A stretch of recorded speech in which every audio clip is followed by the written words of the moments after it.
প্রিয়তা এতদিন ডাক্তার শফিকুল রহমানের অবজারভেশনে ছিল। দুজন অভিজ্ঞতা সম্পন্ন সিস্টার প্রিয়তার সাথেই দিয়েছিল শফিকুল। এতদিন নিবিড়ের রুমটা যেন হসপিটালের আইসিইউর রুম ছিল। প্রিয়তার জ্ঞান ফেরার পর থেকেই সব আস্তে আস্তে সরিয়ে নেওয়া হচ্ছে। মোশাররফ হোসেন আর শফিকুল রহমান নিচে বসে কথা বলছেন, আর নিবিড় এখনও বিস্ময়কর চোখে তাকিয়ে আছে প্রিয়তার দিকে, আর মনে মনে হাজার প্রশ্নের মোকাবেলা করছে নিজের সাথেই নিজে। প্রিয়তা কথা বলতে পারলে? যখন পেটের বাচ্চার কথা জিজ্ঞেস করবে তখন? যখন রিসেতকে মুক্ত হয়ে ঘুরে বেড়াতে দেখবে নিজের চোখের সামনে তখন কি হবে? কিভাবে সামলাবো আমি ওকে? জ্ঞান আসার পর থেকে প্রিয়তা এখনও ভালো করে চোখ খোলেনি। চোখ খুলে যখন একটার পর একটা প্রশ্ন করবে, আমি কি উত্তর দিব? সালমা বেগম আর দাদি এসে পাশে দাঁড়াতেই নিবিড় দীর্ঘশ্বাস ফেলে উঠে দাঁড়িয়ে পকেটে হাত গুজে রুম থেকে বেরিয়ে গেল। যাওয়ার সময় রিসাদের সাথে চোখাচোখি হতেই নিবিড় কিছুক্ষণ গম্ভীর মুখে তাকিয়ে থেকে নিচে চলে গেল। শফিকুল রহমান আর মোশাররফ হোসেন কফি আর হালকা নাস্তা করছেন। নিবিড় শফিকুল রহমানের সামনাসামনি বসে, ও তো এখনও চোখ খোলেনি আঙ্কেল। শফিকুল মুচকি হেসে, সকালে মাত্র জ্ঞান ফিরল, তুমি এখনই এত অধৈর্য হয়ে যাচ্ছ কেন?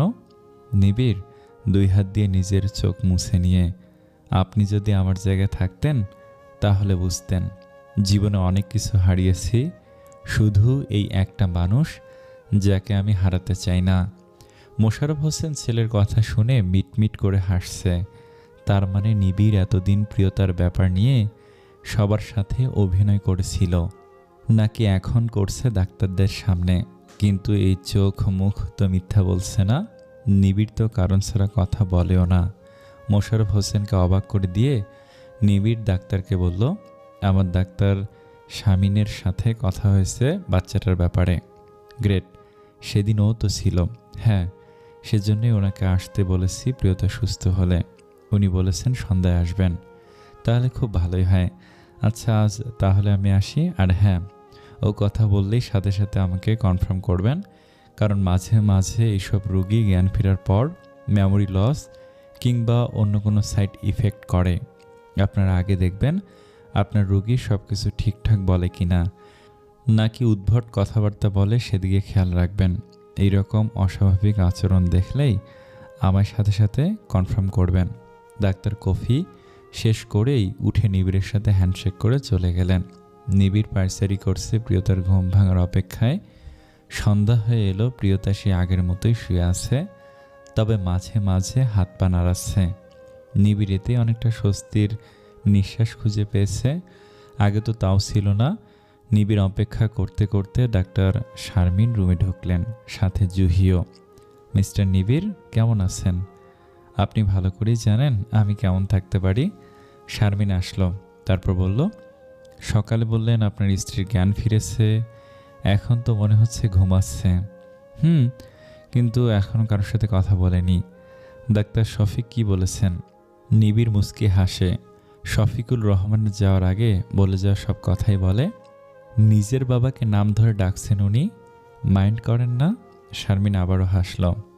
কাজের ক্ষেত্রে এমন হয়েই থাকে, আর সবচেয়ে বড় কথা উনি আমাকে মেয়ে বলে স্বীকার করতে একটু নারাজ। আচ্ছা, বাদ দিন এসব কথা। প্রিয়তা আস্তে আস্তে চোখ খুলে নিবিড়কে দেখতে পেল একটা মেয়ের সাথে কথা বলছে। তবে উনি ঠিক বলেছেন, এসব রোগী জ্ঞান ফিরলে স্বাভাবিক আচরণ করে না। হয়তো কাছের মানুষদেরও চিনতে অসুবিধা হয়। তার ওপর ওনার বাচ্চাটা মিসক্যারেজ হয়েছে। সোজা ভাষায় বলতে গেলে 24 মাসের ভিতরে গর্ভ অবস্থায় ভ্রূণের মৃত্যুকে মিসক্যারেজ বলে। আর এইটা যে কোনো স্বামী স্ত্রীর জন্য হৃদয় বিদারক সেটা বলার বাকি নেই। এখানে ডাক্তারদের সান্ত্বনা দেওয়ার মতো কিছু থাকে না। আপনি অনেক স্ট্রং, তাই হয়তো নিজেকে সামলিয়েছেন, কিন্তু উনি নিজেকে সামলাতে অনেকটা টাইম লেগে যাবে।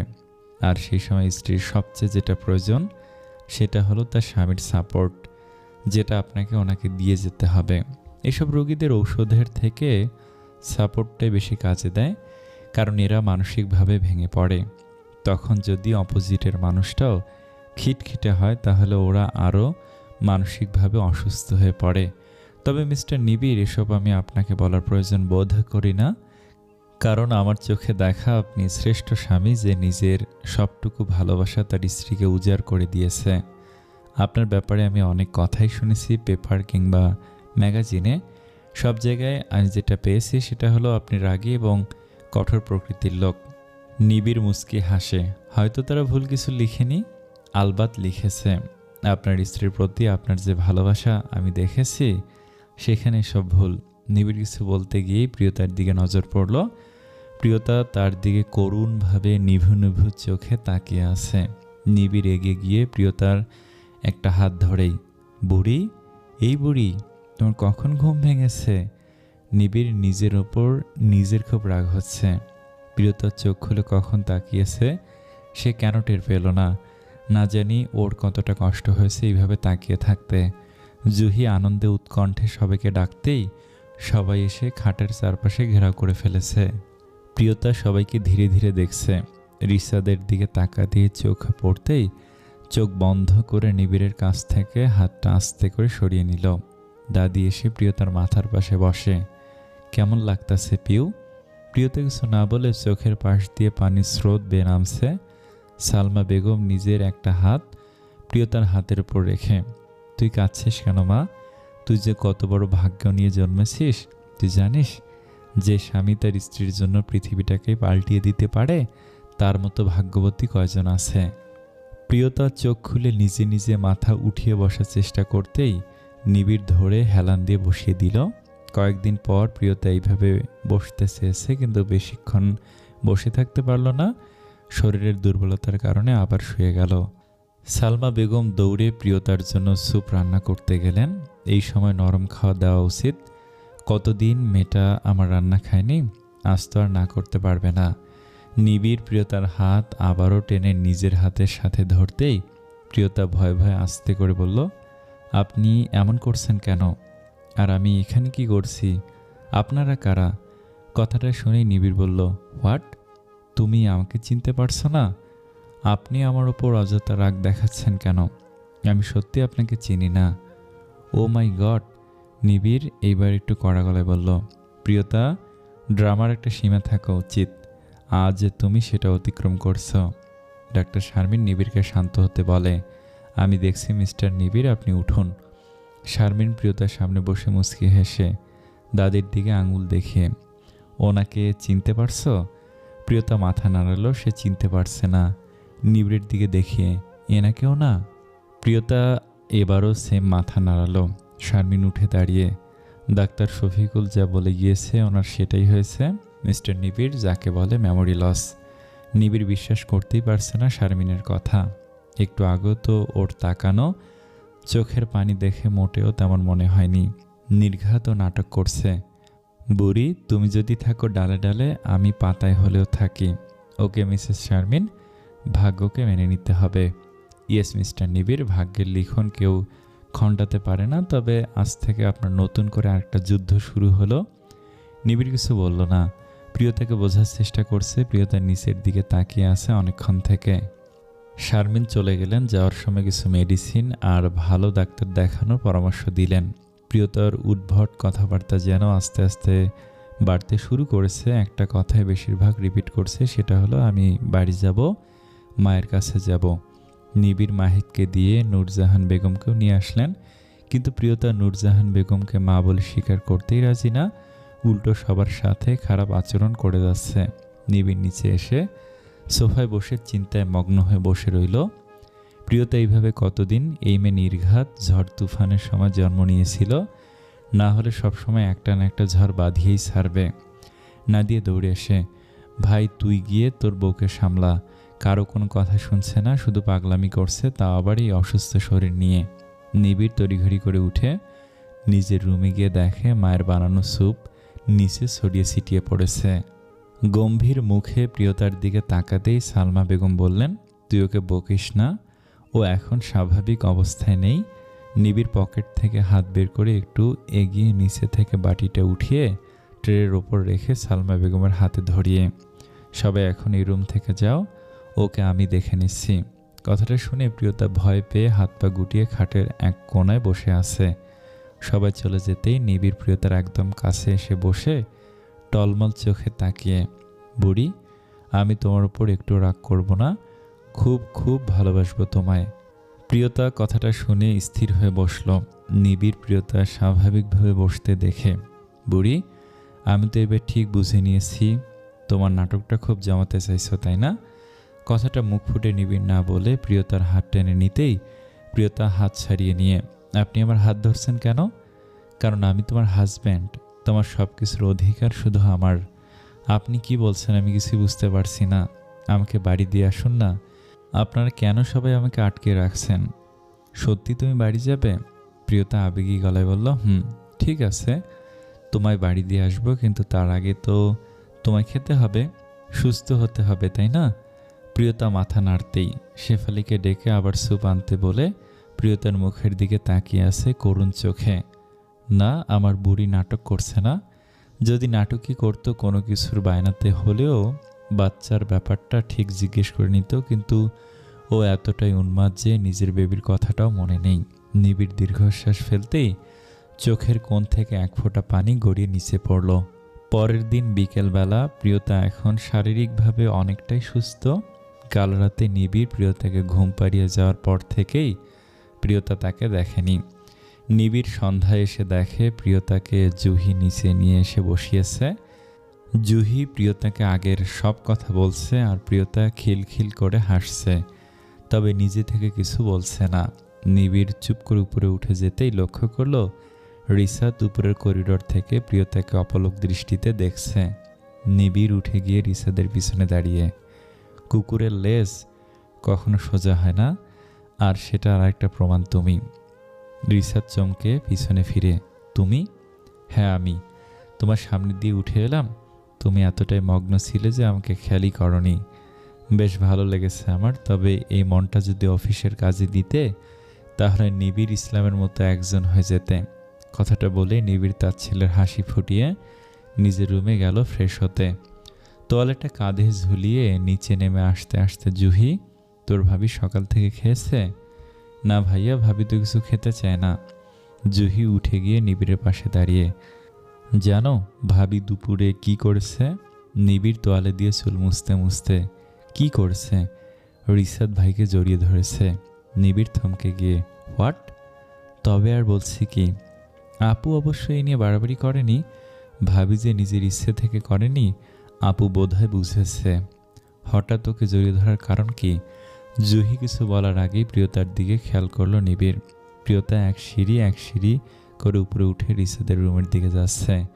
জুহিকে নিবিড় থামিয়ে সেই দিকে তাকিয়ে রইল। প্রিয়তা রিসাদের কাছে গিয়ে নাদিয়াকে দেখে, তুমি এই বাজে মেয়েটার সাথে থাকছো কেন? তুমি তো থাকবে আমার সাথে। রিসাদ একবার নাদিয়ার দিকে আর একবার প্রিয়তার দিকে তাকাচ্ছে। নাদিয়া চোখ বন্ধ করে আশ্বাস দিল যাওয়ার জন্য। নিবিড় এইবার নিজেই উপরে উঠে এলো। কিছু বলতে যাবে তখনই নাদিয়া থামিয়ে, ভাই ওকে কিছু বলিস না, মেয়েটাকে দেখছিস না, কিছুই মনে নেই হয়তো ওর, তুই চিন্তা করছিস কেন? ও যখন রিসাদকে আপনিভাবে ভাবুক না, তবু সুস্থ থাকুক।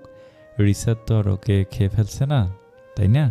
রিসাদ, তুমি ওকে ওর রুমে দিয়ে আসো আর দেখো কিছু খাওয়াতে পারো কিনা। রিসাদ না চাইতেই যেন চাঁদ হাতে পেয়ে গেছে, চোখে মুখে আনন্দের ঝলক। নিবিড় প্রচণ্ড রাগে নিজেকে কন্ট্রোল করতে না পেরে দেয়ালে সজোরে একটা ঘুষি দিল।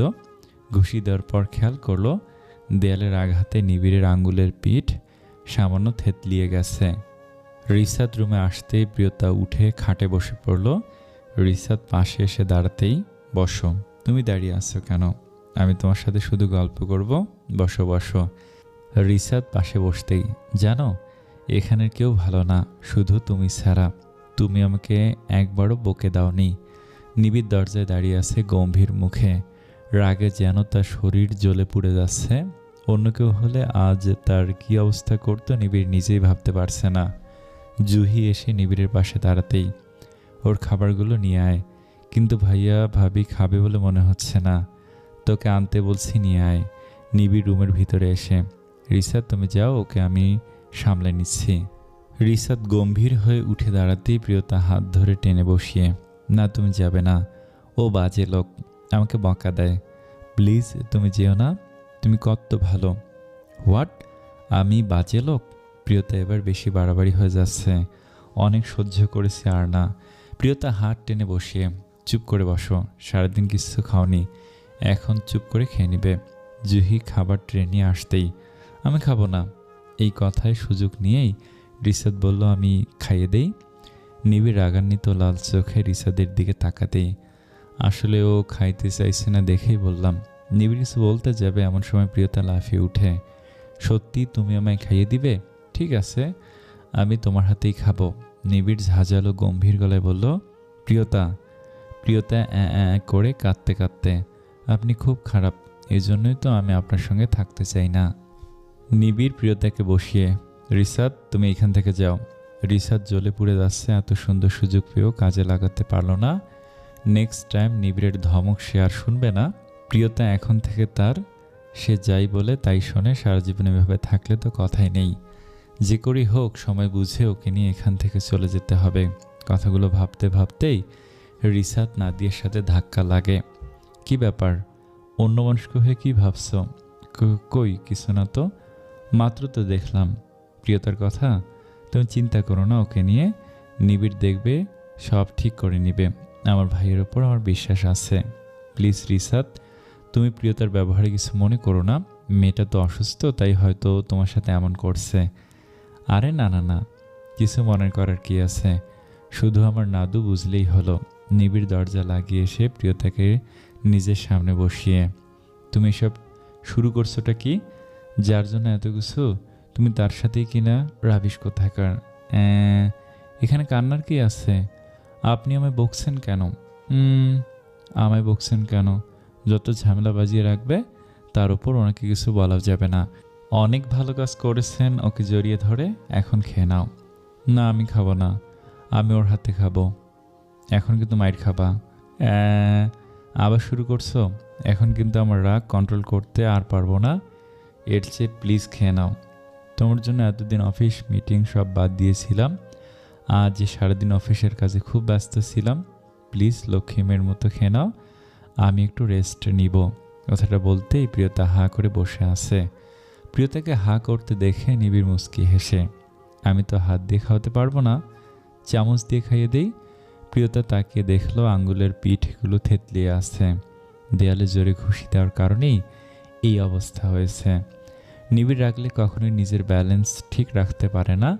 নিবিড় একটু ভাত মুখে দিতেই প্রিয়তার চোখ যেন টলমল করছে, এই বুঝি পড়ে যাবে। কিন্তু নিজেকে সামলিয়ে নিল, লুকিয়ে নিল নিজের চোখে থেকে আসা পানি। নিবিড় প্রিয়তাকে খাইয়ে প্লেটগুলো গুছিয়ে রাখতে রাখতে, এতক্ষণ তো খাবে না বলছিলে, এখন তো সব খেয়ে নিলে, তাহলে পেটে ক্ষুধা রেখে মুখে নানা বলার কারণ কি বুড়ি? প্রিয়তা কিছু বলল না, চুপ করে বসে রইল। নিবিড় এসে খাটে বসে, তুমি এক কাজ করো, জুহির কাছে গিয়ে গল্প করতে পারো, ওর এখন পরীক্ষা শেষ, তার মাঝে আমি একটু রেস্ট নেই। অফিসের অনেকগুলো ফাইল জমা পড়ে গেছে। অবশ্য তোমাকে এখন এসব বললেও তো বুঝবা না, আমি জুহিকে ডেকে দিচ্ছি। নিবিড় জুহিকে ডাকতেই প্রিয়তা বলল, আমি ওর কাছে যাব না। কেন? আমি এখানে থাকবো।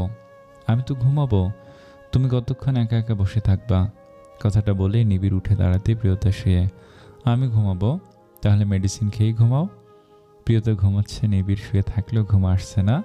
প্রিয়তা রিসাদের সাথে এভাবে মিশতে থাকলে রিসাদ সুযোগ নেওয়ার অপেক্ষায় থাকবে, কিন্তু ওকে বুঝেই বা লাভ কি, যার দুনিয়ার কোনো কিছুরই জ্ঞান নেই। এখন জ্ঞান ছিল না তখন, না যতটা টেনশন ছিল এখন তার দ্বিগুণ হয়েছে। তবে একদিক থেকে ভালোই হয়েছে, জ্ঞান থাকলে বাচ্চার কথা জিজ্ঞেস করে করে আরও অসুস্থ হয়ে যেত। রাতে সবাই খেতে বসেছে। জুহি নিবিড়কে ডাকতে এসে দেখে নিবিড় ইজি চেয়ারে বসে ল্যাপটপে কাজ করছে আর প্রিয়তা ঘুমাচ্ছে। ভাই আসবো? এসেই তো পড়েছিস। আসলে আমি ভাবলাম তুমি ঘুমাচ্ছিলে, ভেবেছিলাম ঘুমাবো, কিন্তু ঘুম আসছে না দেখেই ভাবলাম অফিসের ফেলে রাখা কাজগুলো সেরে নেই। ভাবি তো ঘুমাচ্ছে, রাতে উঠে তো তোমাকে জ্বালিয়ে ছাড়বে। কথাটা শুনে নিবিড় জুহির দিকে গম্ভীর হয়ে তাকালো আর ভাবলো, আগে এই ধরনের কথাবার্তা বাচ্চাদের জন্য বলতো, আর এখন তার বুড়িকেই বলা হচ্ছে। হয়তো তাদের বাচ্চারা থাকলে নিবিড় প্রিয়তাকে ঠিক এভাবেই বলতো, ওকে ঘুম পাড়িয়েছ কেন, রাতেও ঘুমাবে না, ব্লা ব্লা। ভাইয়া চুপ করে আসো যে, বাবা তোমায় খেতে ডাকছে তো, তুই যা, আমি আসছি। নিবিড় নিচে যেতেই প্রিয়তার এর মাঝেই ঘুম থেকে উঠে নিচে নেমে গেল। রিসাদের পাশে গিয়ে বসে, তুমি তখন আমাকে ফেলে চলে এলে কেন? রিসাদ ধীরে ধীরে বলল, আমি তো আসতে চাইনি। ও বলল দেখেই তো চলে এলাম। ও বলবে আর তুমি চলে আসবে কেন? আমি বলেছি। আচ্ছা ঠিক আছে, ভুল হয়েছে, আর কখনো হবে না। তাহলে কান ধরো। রিসাদ এক হাত দিয়ে কানে ধরে, এই তো ধরলাম। না হয়নি। তাহলে 2 হাতে ধরো আর ওইখানটায় গিয়ে দাঁড়াও। কানে ধরে 200 বার তোমায় উঠবস করতে হবে। এতক্ষণ নিবিড় খাবারের প্লেটের দিকে তাকিয়ে থাকলেও কথাটা শুনে ভালোই লাগছে। মুখে হাত দিয়ে প্রিয়তার দিকে তাকালো। একে একে সবাই অবাক হয়ে তাকিয়ে মিটমিট করে হাসছে, না দিয়ে মন খারাপ করে। প্রিয়তা, ওর খুব কষ্ট হবে, তুমি এইটা না দিয়ে অন্য শাস্তি দাও। এই ডাইনি, তুমি চুপ করো। আমি তো ওকে বলছি, তোমার গায়ে লাগছে কেন? প্রিয়তা রিসাদের দিকে তাকিয়ে, দেখো না ও আমায় বকছে, তুমি কিছু বলবে না? আমি কখন তোমায় বকলাম? ওকে রিসাদ, তুমি 200 বার উঠবস করো। নাদু কি বলছো? 200 বার? কিচ্ছু হবে না, সামান্য ব্যাপারই তো, না হলে আরও রেগে যাবে। রিসাদ মনে মনে ভাবল, যদি কান ধরে রাগ ভাঙানো যায় তাহলে সারা রাত তো আমার কাছেই থাকবে। ওহ, ভাবতেই ভালো লাগছে। ওকে প্রিয়তা, কান ধরলে তোমার রাগ ভাঙবে? তাহলে আমি ধরবো। সবার খাওয়া শেষ করে সবাই বসলো আর রিসাদ সবার সামনে কান ধরে দাঁড়িয়ে। নিবিড় নিজের হাসিটাকে চাপিয়ে প্রিয়তার মুখের দিকে তাকালো। এতটা স্বাভাবিক ও এখন আছে কি করে? আজ যদি সুস্থ থাকতো তাহলে ওর হাসি কখনোই চাপিয়ে রাখতে পারতাম না। অকারণে হাসির জন্য আমার বুড়ি সারাক্ষণ বকা খেত আমার। আর আজ হাসির দৃশ্য সামনে রেখেও কতটা বাচ্চা সুলভ। কি হলো, এখনো দাঁড়িয়ে আছো কেন? উঠবস করো। রিসাদ নিরুপায় হয়ে উঠবস করতে লাগলো আর জুহি গুনতে 100-এর কাছাকাছি। 100 শেষ করে রিসাদ হাঁপিয়ে উঠেছে। প্রিয়তা, এবার মাফ করে দাও, আর কখনো তোমায় ছেড়ে যাব না। না না, আরও 100 বার দিতে হবে তোমায়। কথাটা শুনে রিসাদ না থেমেই উঠবস করে। 200 বার পুরো করেই ধপাস করে ফ্লোরে হাত পা সরিয়ে বসে পড়ল। পুরো শরীর এতটাই ব্যথা করছে যে নড়তেও কষ্ট হচ্ছে। নিবিড় শেফালিকে ডেকে কফি দিতে বলল। মোশাররফ হোসেন আর সালমা বেগম মিটমিট করে হাসতে হাসতে নিজেদের রুমে চলে গেল ঘুমাতে। দাদিও স্বস্তির নিঃশ্বাস ফেলে চলে গেল। তিনি কাল সকাল সকাল বাড়ি চলে যাবেন, তাই আর বসে থাকলেন না, তাড়াতাড়ি ঘুমাবেন বলেই চলে গেলেন। প্রিয়তা গিয়ে রিসাদের পাশে বসে। আর ভুল করো না। রিসাদ হাঁপাতে হাঁপাতে মাথা নেড়ে না বুঝালো। না দিয়ে উঠে এসে, রিসাদ চলো এবার রুমে, তোমার ঘুমাতে হবে তো, আমি পায়ে মলম লাগিয়ে দেবো, ব্যথাটা দেখবে অনেক কমে যাবে। নাদু তুমি যাও, দেখছো না ও আমি ছাড়া থাকতে পারছে না, ওকে ঘুম পাড়িয়েই যাব। কথাটা শুনে, না তুমিও রাক্ষসীর সাথে যাও, না হলে আবার কান ধরিয়ে রাখবো। কাল থেকে তুমি আমাকে ঘুম পাড়িও, আজ আমি একা একা ঘুমাতে পারবো। নাদিয়া রিসাদকে উঠিয়ে আস্তে আস্তে নিজেদের রুমে চলে গেল। নিবিড় কফি খেয়ে শেষ করে প্রিয়তার হাত ধরে টেনে উঠিয়ে, চলো ঘুমাবে, এইভাবে ফ্লোরে বসে থাকলে ঠান্ডা লেগে যাবে। আমি যাব না। কেন? রিসাদের কাছে যাবে? না, আমি সিঁড়ি বেয়ে যাব না, আমি ওই বুড়িটার সাথেই ঘুমাবো। বুড়ি? বুড়িটাকে? জুহি এসে বলল, ভাইয়া ভাবি মনে হয় দাদির কথা বলছে। আচ্ছা এখন চলো। বললাম তো আমি হেঁটে যাব না। নিবিড় কিছুক্ষণ তীক্ষ্ণ চোখে তাকিয়ে প্রিয়তাকে হঠাৎই কোলে তুলে নিল। জুহি মুচকি হেসে মাথা নাড়িয়ে নিজের রুমে চলে গেল। আর নিবিড় প্রিয়তাকে কোলে নিয়ে উপরে উঠে যাচ্ছে, কিন্তু চোখ জোড়া প্রিয়তার চোখে আটকে রেখেছে। প্রিয়তা নিবিড়কে পলকহীন চোখে দেখছে রুমের ভিতর আসতেই। তুমি দেখছি যাতে মাতাল, তালে ঠিক ঠিক কায়দা করে রিসাদকে রুমে পাঠিয়ে আমার সাথেই রুমে এলে। আমি পাগল? নামান আমাকে, আমি পাগল না। আরে আমি পাগল কখন বললাম? নামান বলছি। নিবিড় নামিয়ে দিতেই ড্রেসিং টেবিলের সামনে গিয়ে সব কিছু ভাঙচুর করতে করতে, আমি পাগল? আমাকে পাগল বলা হচ্ছে? সব শেষ করে দিব। নিবিড় দীর্ঘশ্বাস ছেড়ে এগিয়ে প্রিয়তাকে থামিয়ে নিজের বুকের সাথে আষ্টে পৃষ্ঠে জড়িয়ে ধরে। এমন করে না বুড়ি, প্লিজ শান্ত হও। আমি আর কখনো এসব বলবো না। জানি না আমার মন কেন বারবার বলছে তুমি দিব্যি সুস্থ, আমার সাথে নাটক করছো।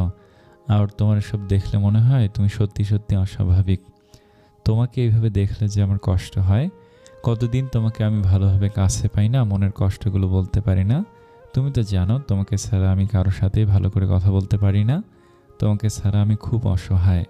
তুমি সুস্থ হয়ে আমার কাছে ফিরে আসো, দেখবে আমি তোমায় অনেক অনেক আদর করব। কথাগুলো বলতেই নিবিড়ের চোখে যেন বর্ষাকালের নদীর মতো পানিতে টুইটুম্বুর হয়ে আছে। লাল টকটকে চোখ জ্বলে পুড়ে ছাই হয়ে যাচ্ছে। কতদিন মন ভরে ঘুমানো হয় না, কারণ প্রিয়তাকে বুকে না নিয়ে ঘুমালে নিবিড়ের ঘুমই হয় না। নিবিড় আদর কথাটা বলতেই প্রিয়তা নিবিড়ের বুক থেকে মাথা উঠিয়ে, আমি আদর খাবো। প্রিয়তার কথা শুনে নিবিড় চমকে উঠে, আদর? হ্যাঁ আদর, আপনি তো বললেন। কিন্তু বুড়ি, আদর খাওয়ার কথা কখন বললাম? আদর করব বলেছি। না, আমি আদর খাবো। বুড়ি, আদর খাওয়ার জিনিস নয়। না হলে আমি খাবো। নিবিড় বিরক্তকর গলায় বলল, প্লিজ বোঝার চেষ্টা করো। আদর করা যায়, এটা কোনো খাবার জিনিস নয়। এইটা একজন আরেকজন। তাহলে আপনি আমায় আদর করুন। হোয়াট? হ্যাঁ, আপনি আমায় আদর করুন না। ও বুড়ি, তুমি এখন অসুস্থ। তুমি যখন সজ্ঞানে থাকবা তখন করব।